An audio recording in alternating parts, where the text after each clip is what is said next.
Host Richard Jennings, and I do this with my co-host Carlin Charleston, and together we talk about unity. So we want to welcome you to our show today, and we're really excited about our show today because this is the first time we've had a lot of in-studio guests, but it's usually by Zoom or virtually. And today we've got our first live in-studio guest, and we're very honored to have Police Chief. I always called him Chief, but he's a lot of other things besides that. We're going to get some info on that later, but I call him Chief Barnett. And so we're just glad to have you, Chief, being here with us today. Thank you for coming. Thank you. All right. And so we got a lot of things we're going to cover today. We got a lot of topics, and so we're going to sit down and just throw some of these things out. But one of the first things we wanted to talk about, we want to talk about tonight, the upcoming presidential debate. A lot of issues. You got some pre-debate analysis for us, Richard. What do you think? Well, I got the popcorn ready. This is going to be something. I don't know if we've ever had a more contentious election cycle. It is really the mudslinging and the name calling and the innuendos. It's really going to be something. And my biggest concern is at the end of the day. I love the way that this debate is being set up. It's 90 minutes, no breaks. Ooh. No studio audience. They got studio audience. They do have a studio audience, but it's between 80 and 100 people, and so but there's no breaks. Trump is Trump. Trump said, "Okay, we're going to check, make sure he doesn't have an earpiece, so they can feed him questions or straighten him out when he messes up." And there's no spin room at the end of it. So you know how they normally. The Republicans will say, okay, so this is what he said, and this is really what he said. And then the Democrats will say, well, this is what was said, but this is what we really meant, or what it was really meant. But you got the different broadcasts, so like CNN will cover, Fox will cover, so they'll still have those spins. They will still do that. It just won't have anything connected to the actual debate location. So. Now, and of course, this is Wallace, right? So Chris Wallace is but it's not. Are they calling it is it called the Fox News debate, or is it called just the debate? Yeah, I think and it's covered by all of them. CNN and all of them will be carrying it live. They will be carrying it live, but it kind of leans toward it being a Fox News thing because he is a Fox News reporter. Okay. Although, what do you think about Chris Wallace, though? What do you think about? He's chewed on Trump a bunch. I think he's an objective guy, and I think in today's media world where you got to be far left or far right, he's a guy who doesn't get enough credit because I've seen him be very tough on Trump, but he's all tough on Biden. He's tough on everybody. When he has an interview, he's just tough, and so whoever he interviews, they always say, that was nasty, that was mean. He's an objective guy. He didn't actually say it to his face, but pretty much he's saying, "Why are you treating me like a jerk? I mean, why are you a jerk?" Chief, what do you think? What are you doing, Chief? Well, this is the most different election cycle that I've seen, as an adult. But I think it's good too, and the reason why I say that because this is putting the weight more on the voter. Yeah. The voter really has to come out, and let his or her vote be counted. Whichever direction you go, Democrat or Republican, you really have to come out and you really have to vote this time. And if it's that important to you, you just can't sit back in the armchair, and say, oh, well, this candidate is going to have enough people to vote for them. My vote is not needed or it's not necessary. But this particular election cycle, every vote is necessary. That's right. Everybody. I think one of the key things is that the point you were making is that people kind of have to be aware. They really have to educate themselves because with the current presidential candidates that we have, then there's a lot of negative both ways. Mm-hmm. And so it causes people to really look at, well, what do they think about things that are important to me? And so that's what we need. We need a more educated electorate. However that happens, that's what we need. Right. And I think then we'll start choosing leaders that, that reflect that we actually thought about our vote rather than people just voting because my skin color is this way, this is the way I vote, because of this, those crazy reasons that I think we voted in the past, which hasn't served us well for our politicians. Right. So that's the presidential debate. And that's one of the big things happening. Now, before we get started on some of the other topics on the show, I want to give some more background on Chief. Chief was a military veteran. and I call him chief because he was police chief, and we've got a lot of law enforcement issues and over the last year, and so we definitely want to cover some issues there. So let's talk about some of the stuff that's happening in some of these cities that is going on. Sure. And I want to really ask this straight up because I love talking to law enforcement people, because people used to always tell me as a military veteran, they say, thank you for your service. And I used to say, we really all serve together, because I saw the importance of all these other things. So one of the things COVID did, it let us know that not only are our military veterans appreciated, but so are these first responders, Right. So our law enforcement. Everybody matters in the society, everybody matters. And so I want to talk to you and ask you some pointed questions about how would you respond to some of the chaos that we see in the cities? Let's say you were the police chief in some of these major cities that's happening. And some of these cities, especially I would think on the western part of the country, Seattle specifically, Portland, they've had a philosophy kind of not leaning into these protesters and letting them have their say. Mm-hmm. As a former police chief, what would you recommend and what would you do? Well, I think the very first thing that any chief anywhere has to look at is life and safety. Those are paramount. That's why we serve, to protect life and supply those measures to keep individuals safe. Mm-hmm. It's really a weird mix, Colonel, because you have a political body. Sometimes those political bodies feel that they can sort of manipulate law enforcement to be what they want it to be. But law enforcement specifically is set up, to enforce those laws. Mm-hmm. Right.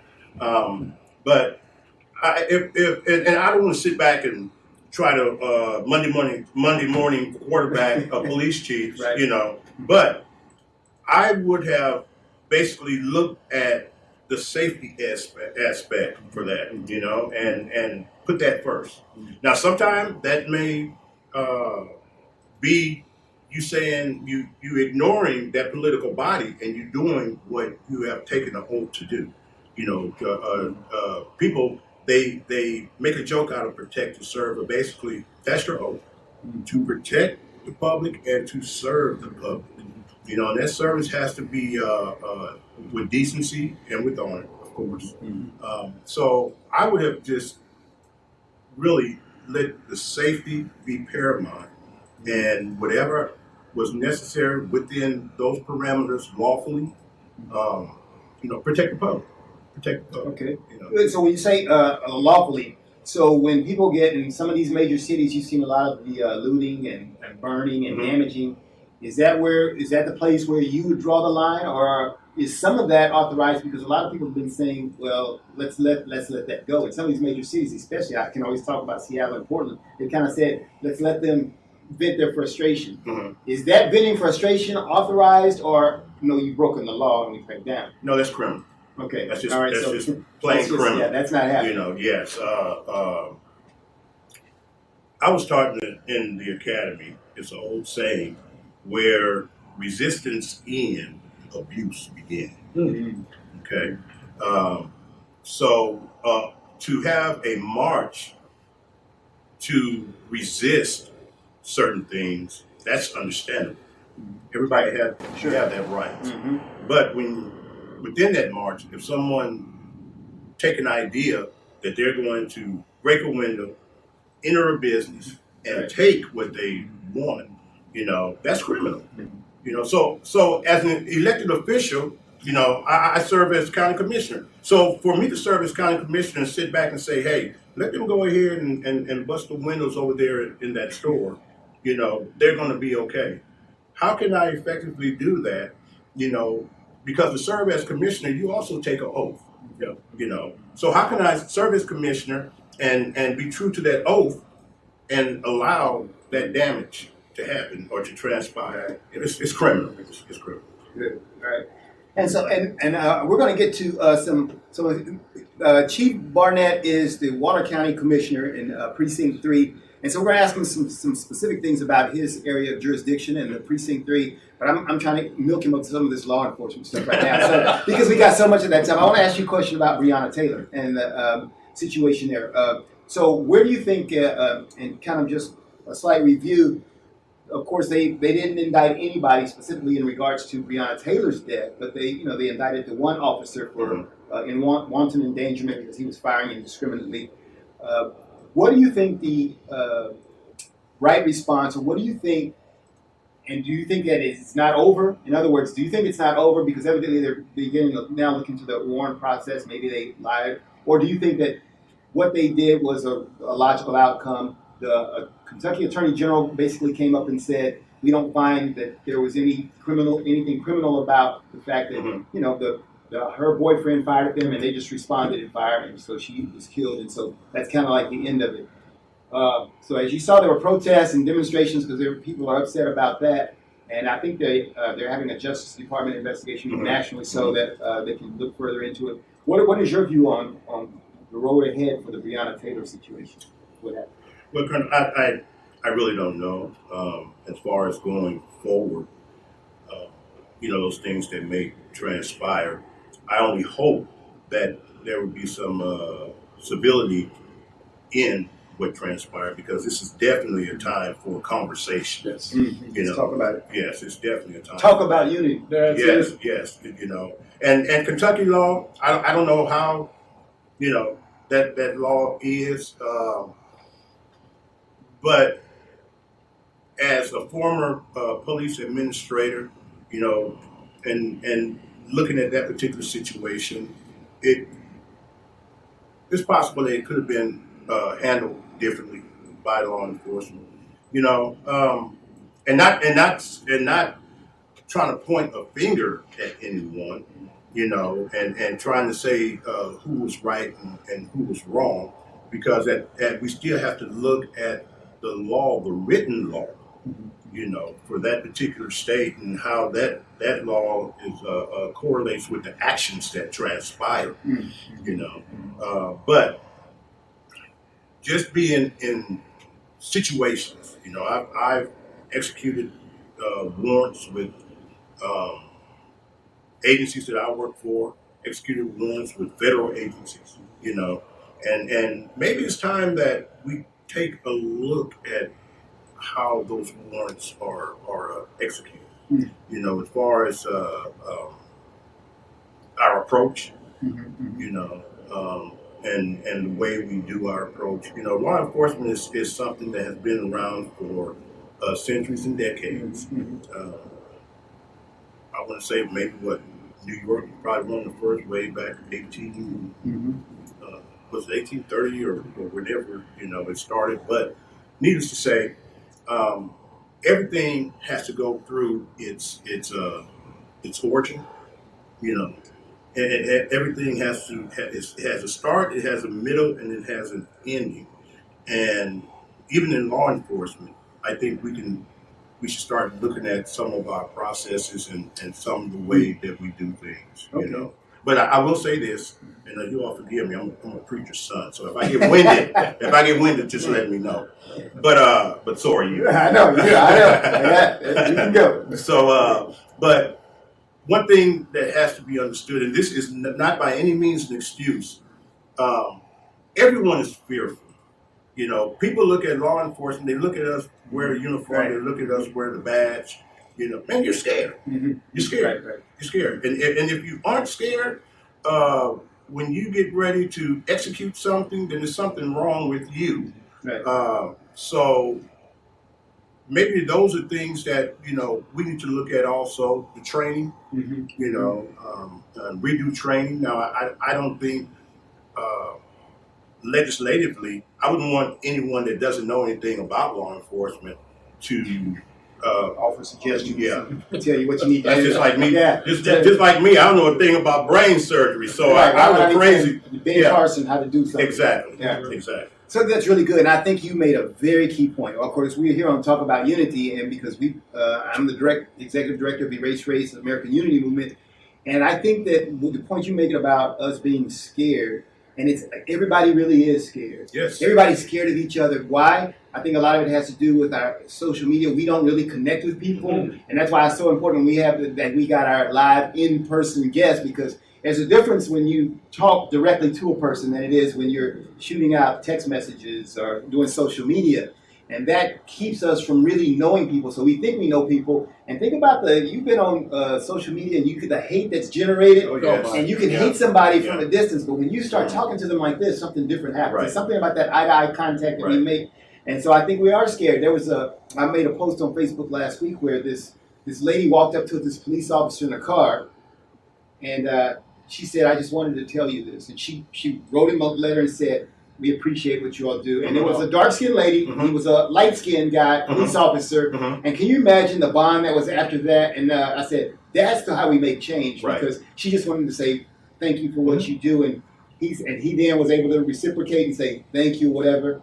So I'm doing the preacher's son thing now. I'm going to go on and on. All right, so we're going to cut and we're going to go to something. Richard, you got anything before I take up all the time? I don't want to monopolize the chief here. Man, with this some of the is stuff we're talking beautiful. about. I'll just say, looking at the debate tonight, looking at what happened with the memorial at Emancipation Park, looking at the no-knock warrants on Breonna Taylor, looking at so many things today. The gentleman, here's one of the things I wanted to talk about just real quick. There was a post that went viral. A dark-skinned guy wearing a red shirt was approached by a police officer. Maybe you've seen this. And he says, you fit the description of the guy we're looking for. I need you to show me your ID. He says, no, I'm not going to show you my ID. He goes, well, no, you fit the description of this person we're looking for. We have to see it. And so he resisted. I'm not going to show it to you. And so they put the handcuffs on him. Of course, they got his wallet once he was handcuffed and realized that it wasn't him. He was actually, they said he was an FBI agent or something like that. And so then that whole thing spun out. The whole thing could have been handled differently if you're not the guy. Like I said in my post, and this is where I bring it up now, is I said, man, show your ID. Be calm. Don't fight. Show your ID. It's over in 5 minutes. You go on about your day.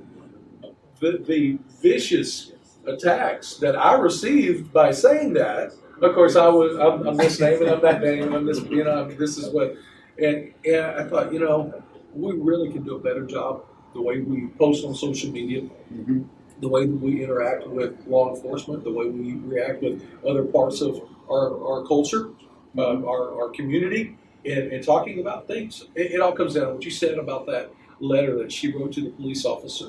She opened the door to proximity, which is the basis, the bedrock of relationship. And if we can sit down and have conversations and get to know each other and get together, then all of a sudden what's happening in your life matters to me because you're closer to me than you were before. Short story.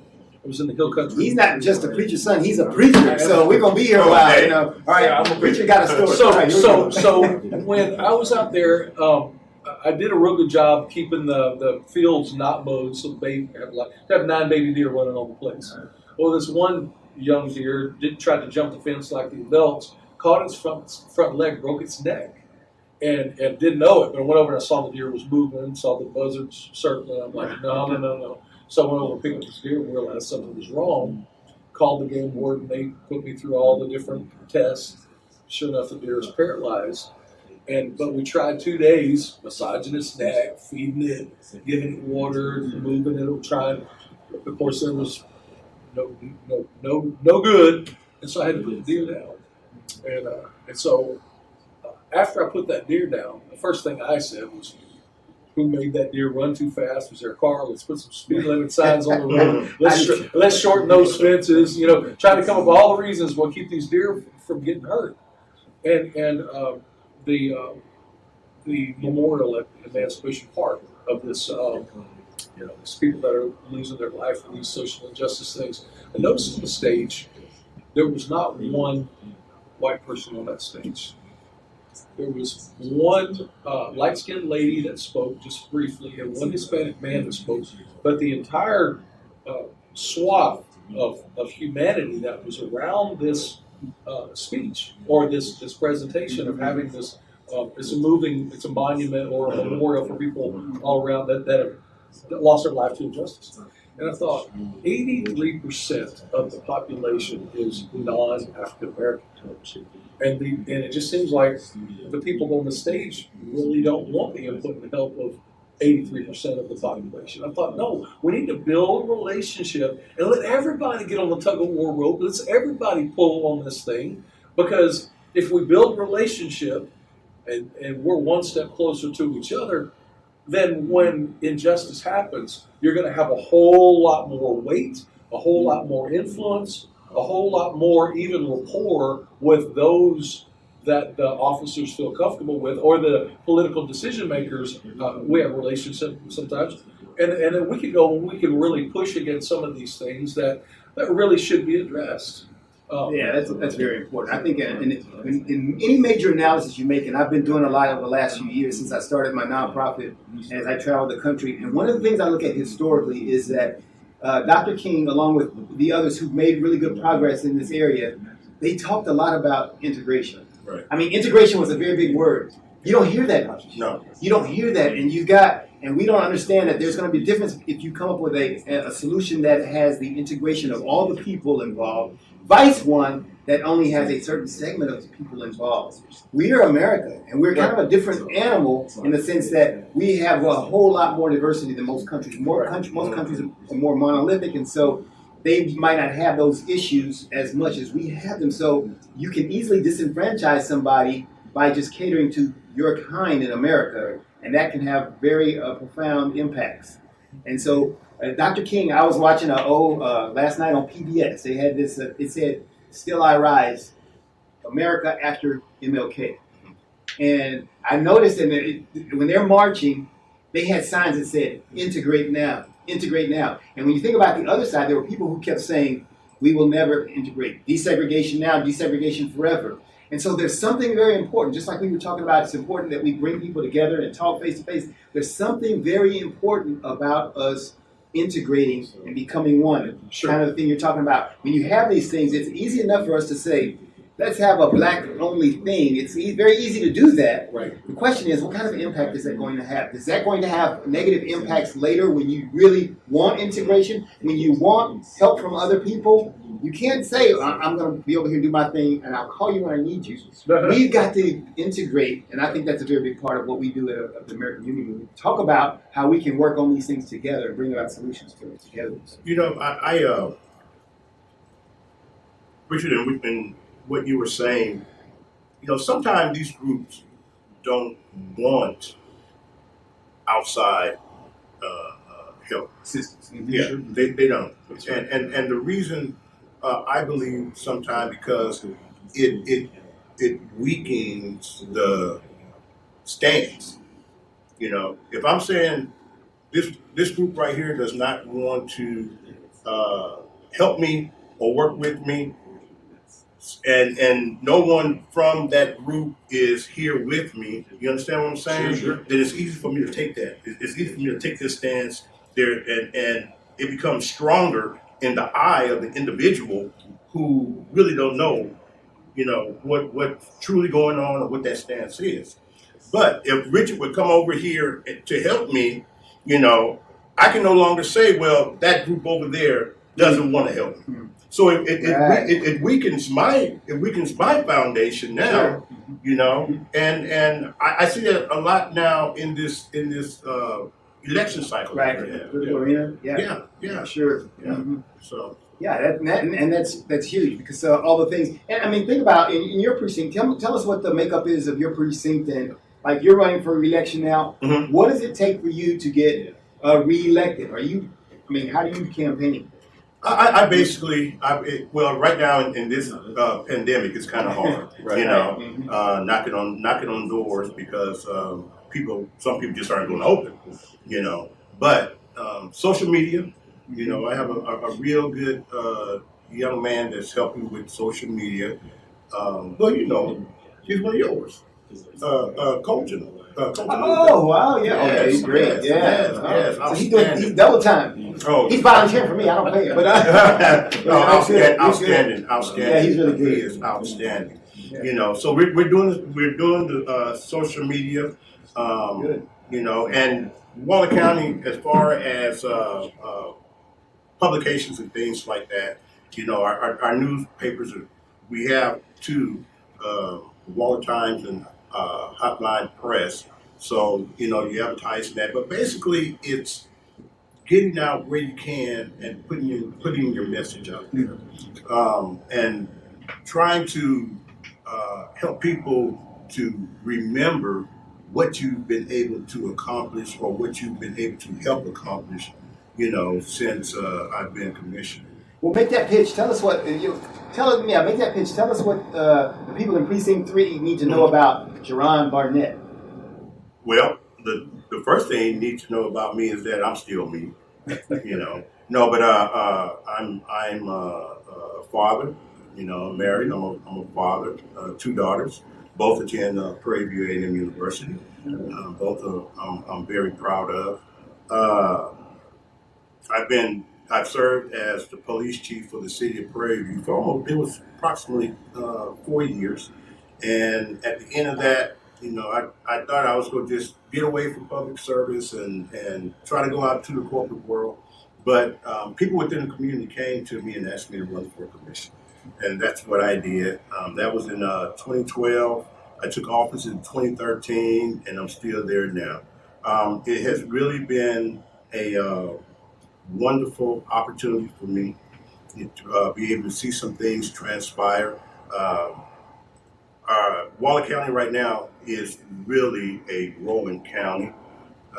Many have pegged us as being the fastest growing county, in the state of Texas, and I can believe it. And go down south on the south end around that I-10 corridor, you can see it transpiring. Come up north around 290, you can see it happening. Since I've been commissioner, Waller County has added a new community center, which is actually there in Prairie View. We use that. Yes, we use that. Yes. Good. Yeah. We've added a state-of-the-art criminal justice center. We have an awesome Veterans Memorial that, as a matter of fact, on tomorrow, if anyone, all veterans, Waller County and from abroad, we will be doing a flag raising ceremony tomorrow around 9:30, between 9:30 quarter to 10.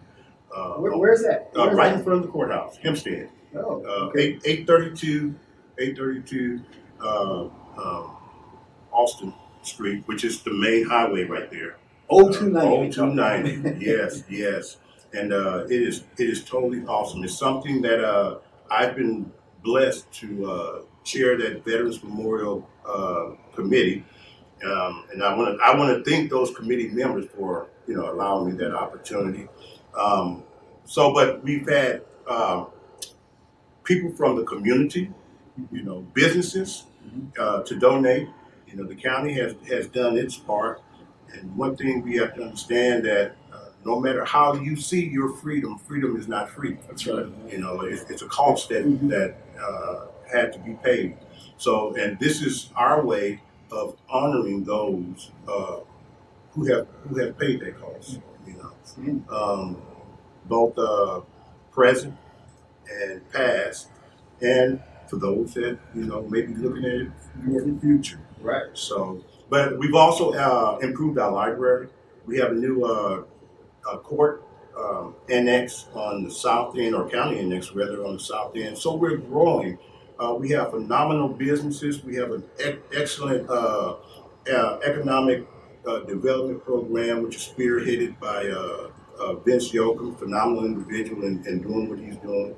Our governing body, our commissioners court. This is, as far as me, and not just because I'm on the court, but this is the best court that I have seen govern in Waller County over my past 32 years in the county. I mean, we make sure that everyone is inclusive. We go out to our communities when we're going to do different planning. We go out to our communities and we get our community feedback, hoping to get that buy-in.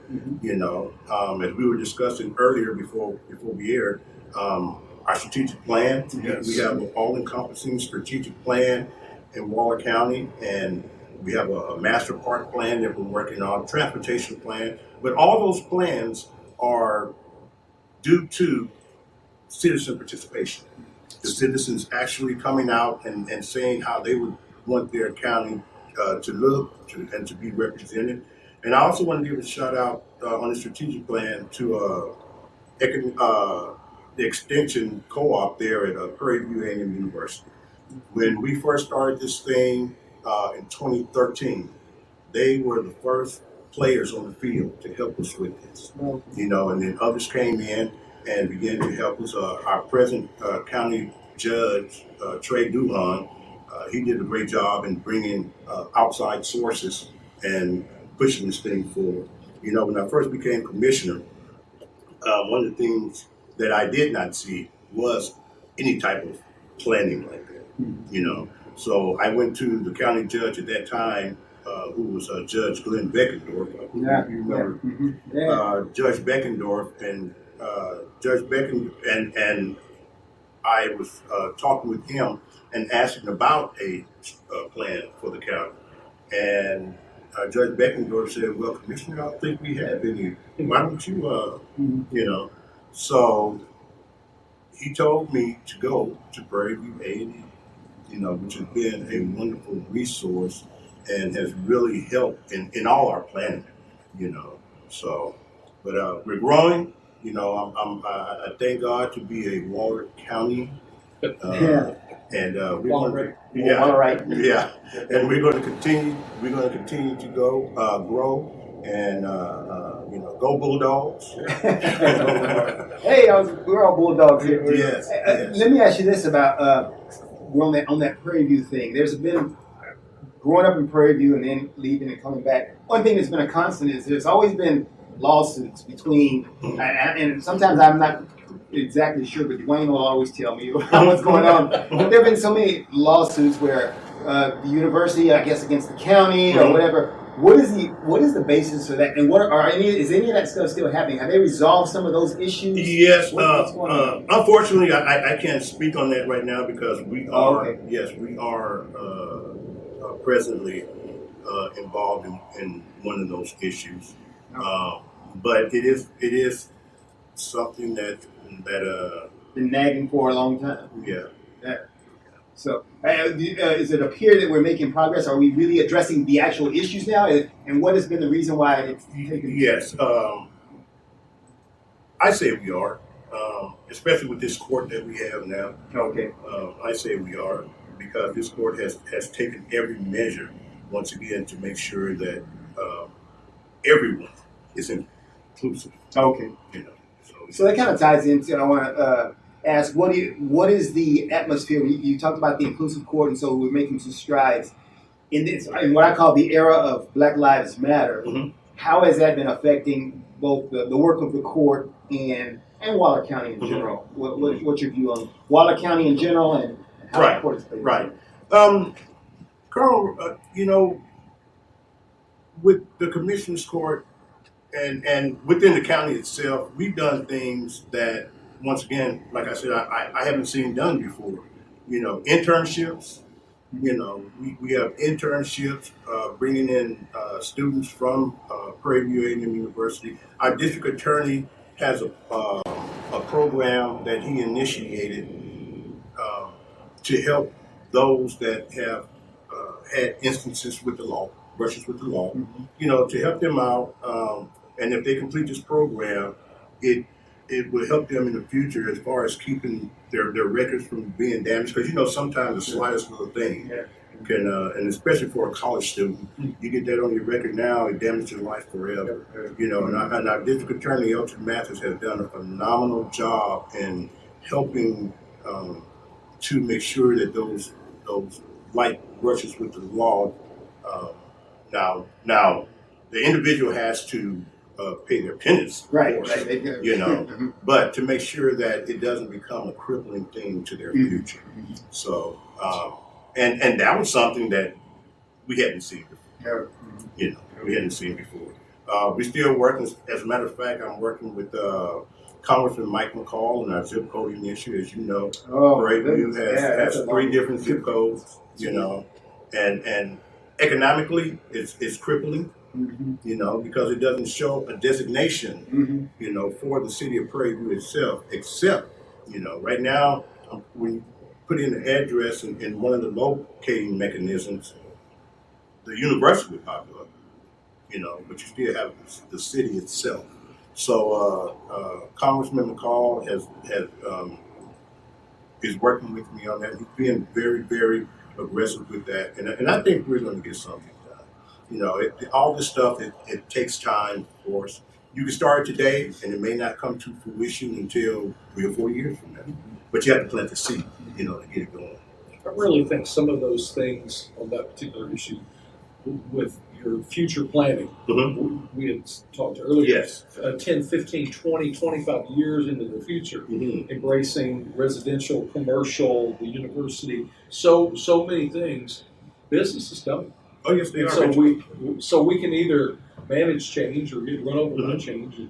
I believe one of the things that is going to be fixed, a byproduct of progress and growth and development, is this whole zip code thing is going to have to be taken care of. Right. Because people are going to occupy that space. Oh, yes. That space is going to have an address. So, yes. So it has to be addressed. Yes. And the thing about it is that Prairie View isn't the only city that's having to share a zip code.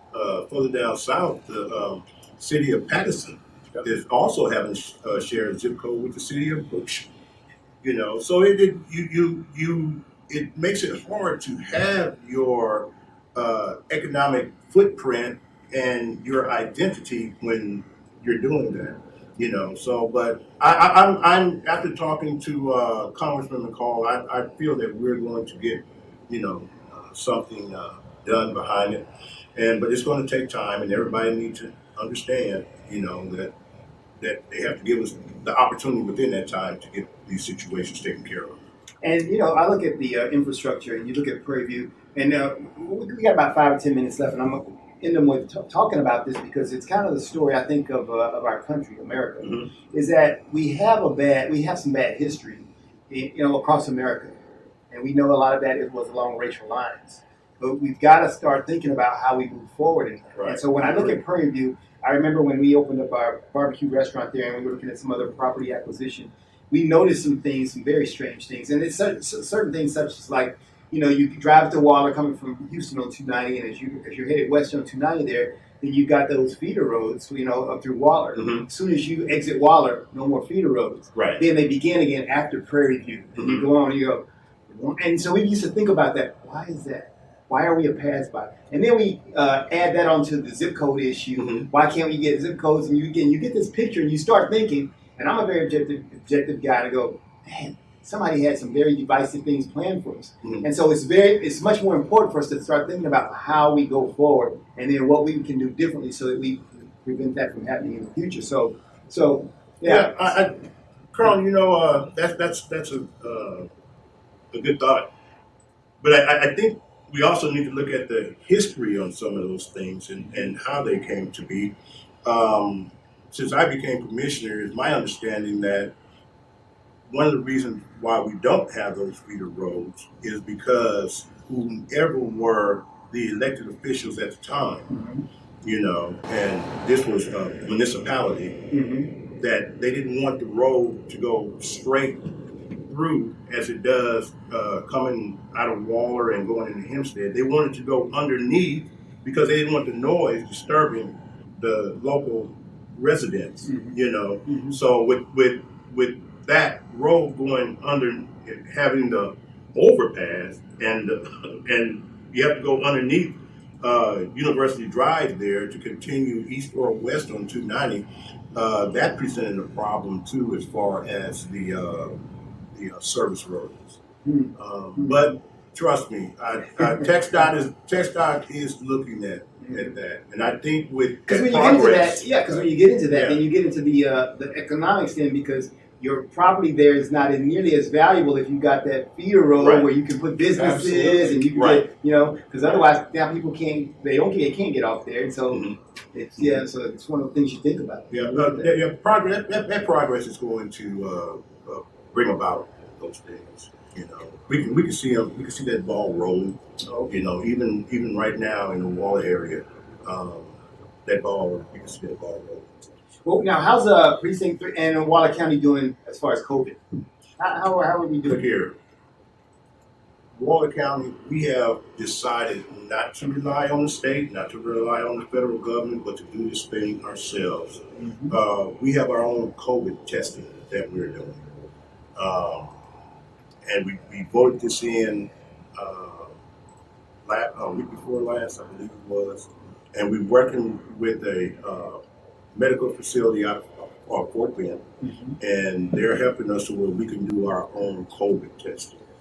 The thing about working with the state, you have to work on state time, and sometimes that can be progressive, and sometimes it can just be downright slow, So we've taken the bull by the horn, and the county is paying through a grant that we got.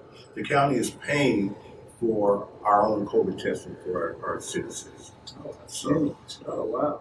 I tell you, man, Waller County is the place to be. That's right? good. Yeah, and so have our numbers been good? Our numbers stabilized and going down? How are we? Our numbers are stabilized. Okay. Our numbers. Because I know we started back at school, and it probably gave everybody a chance to ramp them up some. Because Right. we started going back out, and so it's good if we're stable right now. Yes, Probably our really numbers are big. stabilized, and the thing about those ebb and flows in the numbers, we have to realize too, more people are getting tested. Yes. So those numbers are starting to go up. I was reading a report a few days ago with the flu season coming up on how close COVID-19 and flu symptoms are. Right. So now we're going to go through another stage of, okay, do you have the flu or do you have COVID-19?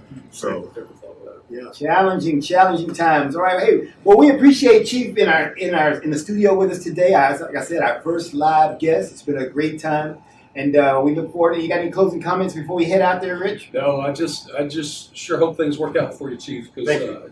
the conversations that we had before the show, how you're really looking into the future, getting the feedback from everybody that's in the community, all the stakeholders. Yes.